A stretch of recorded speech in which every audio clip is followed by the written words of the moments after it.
అందరికీ నమస్కారం.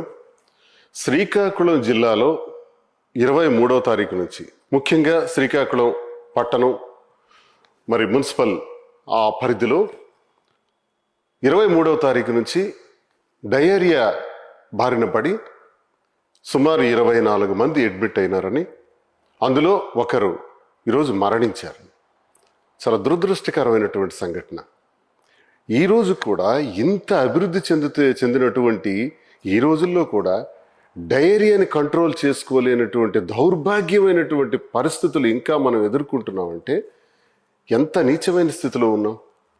అసలు ఒక డయేరియా రావటానికి కారణాలు డాక్టర్స్ ఏం చెప్తారంటే కలుషితమైనటువంటి నీరు, కలుషితమైనటువంటి ఆహారం, ఇవన్నీ అనుకుంటే మరి కలుషితమైనటువంటి నీరుని మరి దాన్ని మనం పసిగట్టలేమా?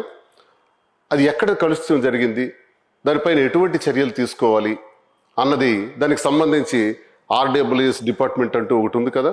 కలెక్టర్ గారి నేతృత్వంలో జిల్లాలో నీటి సరఫరాకు సంబంధించి, త్రాగునీటి సరఫరాకు సంబంధించి, పైప్ లైన్స్కి సంబంధించి, మెయింటెనెన్స్కి సంబంధించి పెద్ద సిబ్బంది ఉంది. మరి వీళ్ళంతా ఏం చేస్తున్నారు? నీరు కలుషితం జరిగితే ఎందుకు చర్యలు తీసుకోలేదు? దానిపైన సరైనటువంటి నిర్ణయాలు ఎందుకు తీసుకోలేదు? సరే, పోనీ త్రాగునీటి వల్ల జరిగినటువంటి ఈ పరిణామాల్ని హెల్త్ డిపార్ట్మెంట్ ఏం చేస్తుంది? డిఎంఎండ్హెచ్ఓ కానీ డిసిహెచ్ కానీ వీళ్ళందరూ ఏం చేస్తున్నారు? మరి వీళ్ళు అక్కడ పర్యవేక్షణ చేయట్లేదా? ఏఎన్ఎం లేరా? మరి వీళ్ళంతా హెల్త్ డిపార్ట్మెంట్ అంతా కూడా ఎందుకు పట్టించుకోవట్లేదు? ఇవన్నీ పర్యవేక్షణ గత 2 సంవత్సరాల క్రితం నుంచి కూడా జరగట్లేదు. ఈ జిల్లాలో, శ్రీకాకుళం జిల్లాలో కేవలం అధికార దుర్వినియోగం చేయటం, రోజుకు ₹1 కోటి సంపాదించుకోవాలి. ఎలా సంపాదించుకోవాలి? గ్రానైట్ కంపెనీల నుంచి ఎలా రాళ్లు కలెక్ట్ చేసుకోవాలి, రైస్ మిల్స్ నుంచి డబ్బులు ఎలా కలెక్ట్ చేసుకోవాలి, రైస్ మిల్ ఓనర్స్ దగ్గర నుంచి, దళారీల ద్వారా ధాన్యం కొనుగోలులో మరి రైతులందరికీ అన్యాయం చేస్తూ డబ్బులు ఎలా సంపాదించుకోవాలి, వాళ్ళకు ఉన్నటువంటి గోడౌన్స్ ద్వారా ఎలా ధాన్యం ద్వారా డబ్బులు సంపాదించుకోవాలన్నటువంటి యాతన తప్ప మరి జిల్లా నుంచి వ్యవసాయ శాఖ మంత్రిగా, పశువైద్య శాఖ మంత్రిగా కూడా ఉన్నటువంటి అచ్చెన్నాయుడు ఎక్కడున్నాడు? ఒక్కడే కాదు కదా, అదే ఇంట్లో మరో కేంద్ర మంత్రి కూడా ఉన్నారు కదా. మరి రామ్మోహన్ నాయుడు ఎక్కడున్నాడు? వీళ్ళిద్దరూ ఎక్కడ గాడిదలు కాస్తున్నారు? వీళ్ళు ఏం చేస్తున్నారు? అసలు జిల్లాలో జరిగినటువంటి పరిణామాల్ని వారు పర్యవేక్షించరా? పరిశీలించరా? ఈ దిగువనున్నటువంటి అధికారులతో మాట్లాడరా? దానిపైన చర్యలు తీసుకోరా? RWS department, health department, collector గారితో రివ్యూస్ జరపాలి కదా. ఎందుకు జరపలేదు? 23వ తారీఖు నుంచి ఈ రోజు వరకు జరిగిన పరిణామాల్లో మీరు తీసుకున్నటువంటి చర్యలు ఏంటి? పట్టించుకోవట్లేదు. అక్కడికో వారం రోజుల క్రితం నుంచే ఈ పరిస్థితులు వస్తున్నాయి. మరి రోగులందరూ కూడా ఆసుపత్రులకు వెళ్తున్నారు. పట్టించుకునే నాదుడు ఆసుపత్రిలో లేడు. ఆసుపత్రి వైద్యం అంతా కూడా సర్వనాశనం అయిపోయింది. అక్కడ సూపరింటెండెంట్ని అడిగేవాళ్ళు లేరు, దాన్ని రివ్యూ చేసేవాళ్ళు లేరు. ప్రతిరోజు ధనార్జనే తప్ప పరిపాలన మీద దృష్టి లేదు ఇద్దరు మంత్రులకి. ఎందుకంటే జిల్లాలో మొత్తం అధికారం అంతా వాళ్ళింటిలోనే కేంద్రీకరించుకున్నారు. ఎవడు మాట్లాడడానికి లేదు, చెప్పడానికి లేదు. ఎవడికి మాట్లాడితే ఏ అధికారికైనా భయం. ప్రతి ఎమ్మెల్యేలు కూడా ఉన్నారు, కానీ అందరూ నామమాత్రంగా మాత్రమే ఉన్నారు. ఎవరు ప్రశ్నించే పరిస్థితి లేదు, మాట్లాడే పరిస్థితి లేదు. ఈ దౌర్భాగ్యమైనటువంటి పరిస్థితుల్లో ఈ దుస్థితికి రావటానికి ఆసుపత్రి చర్యలు కానీ, మరలాగే మున్సిపాలిటీలో ఉన్నటువంటి నీటి సరఫరాకు సంబంధించినటువంటివి కానీ, ఆర్డబ్ల్యూఎస్ డిపార్ట్మెంట్కి సంబంధించి కానీ, హెల్త్ డిపార్ట్మెంట్కి సంబంధించి కానీ పూర్తిగా పర్యవేక్షణ లేకపోవడమే ఈ దౌర్భాగ్యమైన స్థితి ఏర్పడిందని నేను తెలియజేస్తున్నాను. మంత్రి నిర్లక్ష్యం, కేంద్ర మంత్రి నిర్లక్ష్యం, వీళ్ళకి అహంకారం పెరిగిపోయింది బాగా. మాకేంట్రా, ఒకే ఇంటిలో మేమిద్దరం ఉన్నాం, ఒకడు కేంద్రం ఒకడు రాష్ట్రం, మా ఇష్టం, మేము ఎలాగైనా చేస్తాం, మమ్మల్ని అడిగేవాడు ఎవడు అనే అహంకారం. ఆ అహంకారం ధోరణితో ఈరోజు దౌర్భాగ్యమైన పరిస్థితి. ఈ రోజు వరకు మంత్రి ఆసుపత్రులను సందర్శించలేదు, ఏ అధికారులతో కూడా మాట్లాడలేదు. ఇది మన దౌర్భాగ్యం. మరి ఈ పరిస్థితులన్నిటికీ కూడా వీళ్ళు సరిగ్గా చర్యలు తీసుకోకపోవటం వల్ల ఇది జరుగుతుంది. మరి ఈరోజు ఇదంతా జరుగుతుంటే ఉరుమురిమి మంగళం మీద పడినట్టు ఈరోజు ఒక విచిత్రమైనటువంటి నిర్ణయం తీసుకున్నారు ప్రభుత్వం నుంచి. ప్రభుత్వం అంటే అచ్చెన్నాయుడు ఈ జిల్లా మంత్రి కదా. మరి ఈ మంత్రి అచ్చెన్నాయుడు ఏం చేశాడంటే సడన్గా మున్సిపల్ కమిషనర్ ఆయన్ని కోర్మారా గారిని సస్పెండ్ చేశారు. అసలు కూర్మారావు గారిని సస్పెండ్ చేస్తే ఈ సమస్యకి పరిష్కార మార్గమా?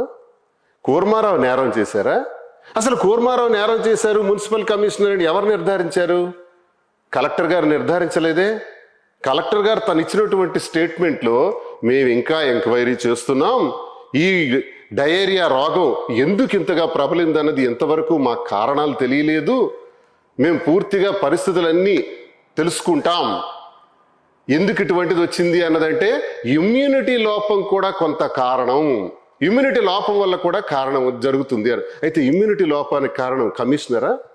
మరి కారణం తెలియనటువంటి, ఇంకా కారణాలే తెలియదు అన్నటువంటి కలెక్టర్ గారు స్టేట్మెంట్ ఒకలా ఉంటే, కారణాలు తెలియకుండా ఒక అధికారిని ఎలా బలిపశువులు చేశారు? ఆ అధికారి ఆ ఉద్యోగంలో జాయిన్ అయ్యి వారం రోజులైంది, జస్ట్ 7 నుంచి 8 రోజులైంది. 7-8 రోజుల్లో జాయిన్ అయినటువంటి అధికారిని కేవలం కక్ష సాధింపు చర్యతో మాత్రమే సస్పెండ్ చేసి డయేరియా అన్న సమస్యని దారి మళ్లించటం, డయేరియా అన్న సమస్యకి పరిష్కార మార్గం కనుక్కోరు, రోగుల్ని పట్టించుకోరు, ఆసుపత్రుల్లో డాక్టర్స్తో మాట్లాడరు, వైద్య సేవలు మెరుగుపరచరు, కానీ సస్పెండ్ మాత్రం చేస్తారు. అంటే ఇంత చావు బ్రతుకుల మధ్యలో కూడా వాళ్ళకి కావలసింది కులాధిపత్యం, సస్పెన్షన్లు, రాజకీయ కక్షలు, రాజకీయ కుట్రలు, ఇవే మనకు మిగిలి. మరి ఈరోజు ధర్మాన ప్రసాద్ తగుదనమ్మా అనుకొని వెళ్ళిపోయి ఆయన ఏం మాట్లాడతాడు? ప్రభుత్వం పట్టించుకోవట్లేదు అంటాడు. ప్రభుత్వం కాదయా, ప్రభుత్వం అంటే ఎవరు? ముఖ్యమంత్రి, మంత్రులు, ఎమ్మెల్యేలు, ఎమ్మెల్సీలు, అలాగే అధికారులు, ప్రజలు, ఇదంతా కలిపి ఈ వ్యవస్థను ప్రభుత్వం అంటాం. ప్రభుత్వం అంటే మనమే, మనకు మనం నిందించుకోవడం కాదు, ఆ ప్రభుత్వంలో బాధ్యత వహిస్తున్నటువంటి అసామీలు ఉన్నారే, రాష్ట్ర మంత్రి అచ్చెన్నాయుడు, కేంద్ర మంత్రి రామ్మోహన్ నాయుడు, వాళ్ళని ప్రశ్నించవా? వాళ్ళు ఎక్కడున్నారు? వాళ్ళ దుస్థితి వల్లే, వాళ్ళ చేతగాని తలం వల్లే ఈ ప్రమాదాలు జరుగుతున్నాయి. వాళ్ళు రివ్యూస్ చేసి చర్యలు తీసుకోకపోవడం వల్ల ఈ ప్రమాదాలు జరుగుతున్నాయి. ధాన్యం కొనుగోలులో అవకతవకలు జరిగాయి, అలాగే వైద్య సేవల్లో అవకతవకలు జరుగుతున్నాయి, ఈరోజు ప్రాణాలు పోతున్నాయి.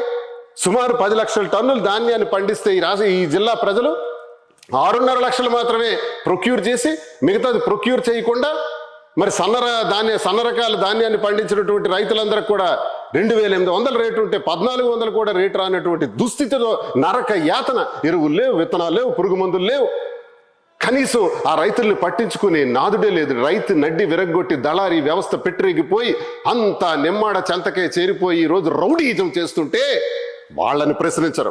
నువ్వు ప్రశ్నించవు, ప్రభుత్వం చర్యలు తీసుకోవట్లేదు అని అంటావు, ఊరికే స్టేట్మెంట్. ఎందుకంటే ప్రశ్నించు, నీకు వాళ్ళకి బాంధవ్యాలు, బంధాలు, అనుబంధాలు, సంబంధాలు, కాబట్టి మాట్లాడు. ఏమయ్యా, ఈరోజు డయేరియా వల్ల ఒక ప్రాణం పోతే ఒక అధికారిని సస్పెండ్ చేశారు కదా, మరి అహ్మదాబాద్ ఫ్లైట్ యాక్సిడెంట్ అయినప్పుడు 264 మంది మరణించినప్పుడు సంబంధిత మంత్రిని ఏం చేయాలి? నెంబర్ 1. నెంబర్ 2, సుమారు 2,200 ఇండిగో ఫ్లైట్స్లో 1,800 ఫ్లైట్స్ అర్ధాంతరంగా ఆగిపోవటం వల్ల ప్రపంచ స్థాయిలో రవాణా చేయవలసిన వాళ్ళు, పర్యటించవలసిన వాళ్ళు, దేశ స్థాయిలో పర్యటించవలసిన వాళ్ళు అన్ని ఎయిర్పోర్ట్లో కూడా దిగ్బంధనం జరిగి మొత్తం సుమారు 15 రోజుల పాటు నరకం అనిపిస్తే ఒక్క ఎయిర్పోర్ట్ కూడా సందర్శించకుండా నెట్ఫ్లిక్స్లో సినిమాలు చూసుకున్నటువంటి కేంద్ర మంత్రి పైన ఎటువంటి చర్యలు తీసుకోవాలి? నెంబర్ 2. మరి నెంబర్ 3, మరి ముంబై నుంచి బారామతి వెళ్తుండగా మహారాష్ట్ర డిప్యూటీ సీఎం ఇటీవల ఒక ఫ్లైట్ యాక్సిడెంట్లో ల్యాండ్ అవుతున్న సమయంలో మరణించిన దానిపై చాలా కుట్రకోణం ఉంది. ఆ కుట్రకోణంలో ఆ ఫ్లైట్ యాజమాన్యం విఎస్ఆర్ ఇన్ఫ్రా వాళ్ళకి, రామ్మోహన్ నాయుడికి దగ్గర సంబంధాలని, ఆ సంబంధాల ద్వారా వాళ్ళ పెళ్లిళ్ళకి అన్నిటికీ హాజరయ్యారని, అలాగే ఈ 35 కోట్ల రూపాయలు విలువైనటువంటి ఈ ఫ్లైట్ వాల్యూని ఇన్సూరెన్స్లో 220 కోట్ల పైచిలకు ఇన్సూరెన్స్ కట్టించి ఒక పెద్ద కుంభకోణం చేశారని, ఆ ఫ్లైట్లో పెద్ద డ్రమ్స్తో పెట్రోల్ కూడా పెట్టారని, కావాలనే యాక్సిడెంట్ చేశారని, ఇది నేను చెప్పలా, ఎన్సీపీకి చెందినటువంటి ఒక ఎమ్మెల్యే అజిత్ పవర్ మా డిప్యూటీ సీఎం అజిత్ పవర్ గారిని రోహిత్ పవర్ అనేటటువంటి ఎన్సీపీ ఎమ్మెల్యే ఇది ఆరోపించారు. మాకు న్యాయం చేయాలి, డిప్యూటీ సీఎం మరణానికి జరిగిన కుట్రకోణాన్ని బయటికి తీయాలి, దీనికి కారణం రామ్మోహన్ నాయుడు తాలూకా చర్యలే, రామ్మోహన్ నాయుడు ఆ పదవిలో ఉంటే మాకు న్యాయం జరగదు, ఆయన రిజైన్ చేయాలి, రాజీనామా చేయాలని కోరారు ఎన్సీపీ నుంచి, మహారాష్ట్ర నుంచి ఒక ఎమ్మెల్యే మరి రోహిత్ పవార్. మరి ఎన్ని నేరాలు చేసిన వారికి శిక్షలు లేవా, సస్పెన్షన్స్ లేవా? వాళ్ళ కీర్తి ప్రకటనలు కీర్తించడమే ఉంటుందా? వాళ్ళకి ప్రశంసలే ఉంటాయా? వాళ్ళు మనుషులు కారా? చనిపోయిన వాళ్ళు మనుషులు కారా? చనిపోయిన డిప్యూటీ సీఎం మనిషి కాడా? 1800 ఫ్లైట్ లేకపోతే ఎయిర్పోర్ట్లో నానా ఇబ్బందులు పడినటువంటి ప్రయాణికులు మనుషులు కారా? ఈరోజు జరిగిందేంటి? శ్రీకాకుళంలో డయేరియాలో మనుషులు తీవ్రమైనటువంటి ఇబ్బందులతో రోగులుగా ఆసుపత్రులకు వెళ్ళినప్పుడు వైద్య సేవలు అందక చాలా దుర్మార్గమైన పరిస్థితుల్లో ఒక వ్యక్తి మరణించాడు. దీనికి కారణం మంత్రి. మళ్ళీ నేను చెప్తున్నా, దానికి కలెక్టర్ అంటున్నారు కారణాలు మాకు తెలియదు అంటున్నారు. కారణాలు తెలియకుండా సస్పెన్షన్ ఎలా చేశారు అంటే ఇక్కడ కూడా మళ్ళీ కులగజ్జే. కాళింగుల్ని, కాపుల్ని, ఇతర కులాల్ని బ్రతకనివ్వరు. అటెండర్ దగ్గర నుంచి ఆర్డీఓ వరకు వీళ్ళే. కర్మకాలి ఈ వ్యక్తి ఎవరైతే ఈ కూర్మనాథం ఉన్నారో, ఈ కూర్మారావు అనేవారు ఆగ్రో డిపార్ట్మెంట్లో ఎండీగా ఉండేవారు. అక్కడి నుంచి వారం రోజుల క్రితం ఈ చైర్లోకి వచ్చారు. ఈయనేంటి ఈ చైర్లో ఉండటం? అక్కడ డయేరియాతో చనిపోయారని చూడరు, డయేరియాతో ప్రాణాలు పోతున్న వాళ్ళ రోగుల పరిస్థితి ఏంటని చూడరు. ఈ డయేరియా కారణంగా వీళ్ళు కక్ష సాధింపు చర్యలు మాత్రం చేస్తారు. ఈ కక్ష సాధింపుల చర్యల్లో కులాధిపత్యం చూపిస్తారు. కాలింగోడు ఉండకూడదు, అక్కడ కాపులకు చెందిన వాళ్ళు ఉండకూడదు, రెడ్డి కానీ యాదవ్ కానీ మత్స్యకారులు కానీ ఇంకెవరు ఉండకూడదు, ఎస్సీలు ఎస్టీలు బీసీలు ఇతర వెనుకబడిన కులాలు ఎవరు ఉండకూడదు, వీళ్ళే ఉండాలి. దీన్ని ధర్మాన్ని ప్రశ్నించడు. ధర్మాన్ని వెళ్ళి ప్రభుత్వం మీద ఒక మాట వేసేసి చేతులు దులిపేసుకొని పోతాడు. ఏమి అచ్చెన్నాయుడు మీద నువ్వు మాట్లాడవు? ఇంతమంది ప్రాణాలకు కారణమైన రామ్మోహన్ నాయుడు మీద ఏం మాట్లాడవు? నువ్వు మాట్లాడవు, ఎవడికి మాట్లాడనివ్వవు. మిస్టర్ ధర్మాన ప్రసాద్, నువ్వు ఒక అమావాస్య. ఈ జిల్లాకి, వైఎస్ఆర్ కాంగ్రెస్ పార్టీకి ఒక చీకటి కోణం. నువ్వు ఆ పార్టీని నాశనం చేస్తున్నావు. నువ్వు ప్రశ్నించే వాళ్ళని ప్రశ్నించవు. 1000 అడుగులు గొయ్యి తీసి అచ్చెన్నాయుడు జగన్మోహన్ రెడ్డి గారిని పాతేయాలని అన్న అచ్చెన్నాయుడిని కౌంటర్ చేయవు. ఈ దౌర్భాగ్యమైన పరిస్థితులు శ్రీకాకుళం జిల్లాలో రైతులకు, ప్రజలకు నానా ఇబ్బందులకు గురి చేస్తున్నారు. ఈరోజు డయేరియా సమస్యలు కూడా పట్టించుకోకుండా ఎక్కడో ఉన్నారు. అది ప్రశ్నించవు. మీరు కలిసిపోతారు. మీకు అనుబంధాలు, వాళ్ళకి మీరు, మీకు వాళ్ళు. కానీ మీరు ఊరుకున్నారు కదా అని నేను ఊరుకుంటానని అనుకోవద్దు. చీల్చి చెండాడేస్తాను. నాకు ఇప్పుడు క్లారిటీ కావాలి. కూర్మనాథ్ని ఎందుకు సస్పెండ్ చేశారు? సస్పెండ్ చేసినంత మాత్రాన డయేరియా సమస్యకు పరిష్కారం దొరికినట్టేనా? వైద్య సమస్యలు, వైద్య సేవలని మెరుగుపడిపోయినట్టేనా? నీటి పరిష్కారం అయిపోయినట్టేనా? మున్సిపాలిటీలో కొళాయిలన్నీ బాగుపడిపోయినట్టేనా? రేపేంటి? ఈ సస్పెన్షన్ ఒక్కటే ఈ సమస్యలన్నిటికీ పరిష్కారం చేస్తుందా? లేదా మీ రాజకీయ కుట్ర కోణంలో కూర్మనాథ్ని ఈ డయేరియా పేరుతో అక్కడ లేపేయాలని చూసారా? ఎంతమందిని లేపుతారు? అంతమంది కోసం ఈ దువ్వాడ శ్రీనివాస్ గొంతై మాట్లాడతాడు. గట్టిగా మాట్లాడతాను. పిచ్చి పిచ్చి వేషాలు వేయొద్దు. ఎందుకు సస్పెండ్ చేశారో మాకు తెలియజేయాలి. లేదంటే కలెక్టర్ గారి దగ్గరికి మేమందరం వచ్చి కూర్చుంటాం. ఎందుకు సస్పెండ్ చేశారు? రీజన్స్ ఏంటి? కారణాలు లేవని మీరే చెప్తున్నారు కదా. డయేరియాలో చనిపోవటానికి ఇది కారణమని మాకు ఇంతవరకు రిపోర్ట్ లేదని చెప్తున్నారు కదా. రిపోర్ట్ లేనప్పుడు ఎలా సస్పెండ్ చేశారు మిస్టర్ కలెక్టర్ అని అడుగుతున్నాం. పిచ్చి పిచ్చి వేషాలు వేయకుండా ఇలాంటి కక్షాదింపులు చర్యలు చేస్తే మా ప్రాణాలు పోయినా పర్వాలేదు, ప్రాణాలైనా పణంగా పెడతాం, ముందడుగు వేస్తాం, అడ్డంగా నిలబడతాం. మిస్టర్ అచ్చెన్నాయుడు, రామ్మోహన్ నాయుడు, ధర్మాన ప్రసాద్, కృష్ణదాస్, ఖబర్దార్. మీ లుచ్చ రాజకీయాల్ని ఎండగడతాడు ఈ దువ్వాడ శ్రీనివాస్. జాగ్రత్త. నమస్కారం. షేర్ చేయండి, లైక్ చేయండి, సబ్స్క్రైబ్ చేయండి. మరిన్ని వీడియోల కోసం బెల్ సింబల్ పై క్లిక్ చేయండి.